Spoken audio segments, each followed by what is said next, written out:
I'll be speaking a little bit about the history of filmmaking underwater, which of course includes a pioneer by the name of Jacques Cousteau. Maybe you've heard of him. Show a little bit of video of that. Then we'll go on to more modern times, and eventually story making with still photography.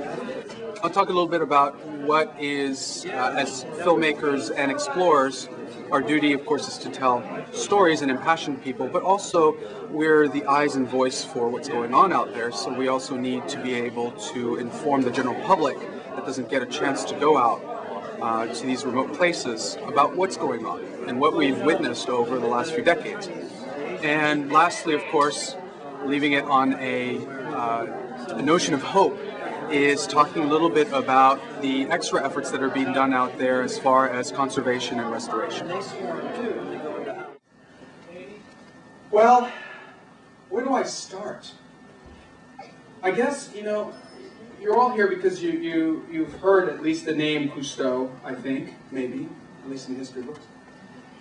Some of you have seen some of the PBS shows, but let me start with the most basic of things that we so easily forget.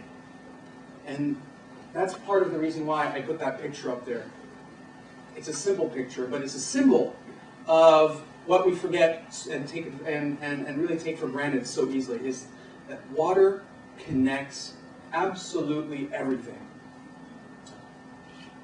It's something that brings us, whether we're aquatic folks or not, together. When you're skiing on a mountain 1,000 miles from the ocean, you're skiing on the oceans. And at the end of the day, everything that happens on land ends up in the oceans, and vice versa. So, with that notion, this gentleman, do you guys know this guy?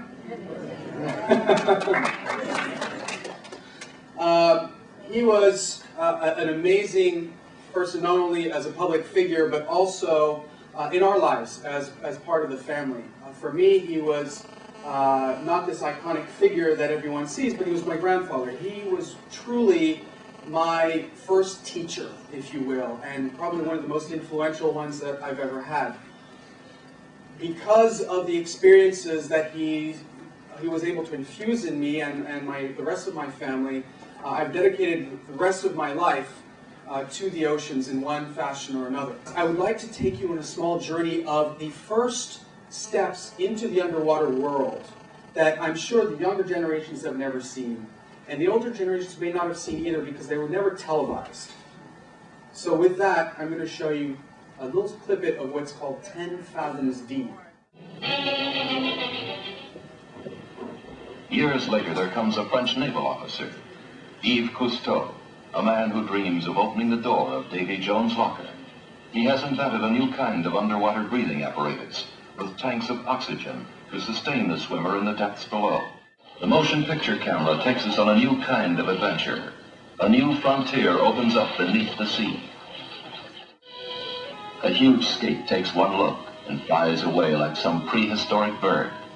But the diver presses on to the bottom and finds some evidence that humans have been here before him, alive or dead, but human. Boldly our diver sets out to explore the silent wreck, never knowing what adventure will spring from behind any stanchion.